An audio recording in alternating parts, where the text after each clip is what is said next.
Kick by INXS. It's their 6th album, and I'll tell you what, I had never heard any of their albums before this. This one's probably their most famous. Peaked at number 3 on the Billboard 200, had 4 top 10 hits, sold 20 million records. There's all the numbers on it. The album has a really quintessential 80s sound, like booming percussion, and a guitar tone that's hard to describe, but if you hear it, you know what I mean. New Sensation, Need You Tonight, and Never Tear Us Apart are the 3 tracks that some of you might know, even if you've never heard the album before.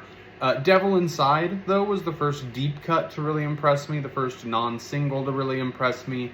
It's the longest track on the release. It's just like 5 minutes. It's not super long. But you would never know that unless you're paying attention. It flies by and is a really great song. Need You Tonight is right after that, another hit on the album. It's fantastic. It's a great song, makes a lot of sense why it's a hit. Dua Lipa interpolated the riff to the song on her song Break My Heart from Future Nostalgia. And then side A ends with The Loved One. I didn't like it enough to throw it in the playlist, but it gets an honorable mention for sounding like it's straight out of a teen rom-com in the 80s when the guy and the girl finally reunite at the school dance or something like that.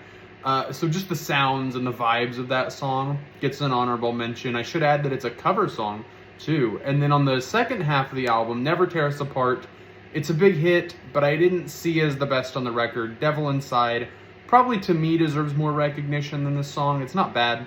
It's just not the best song on there.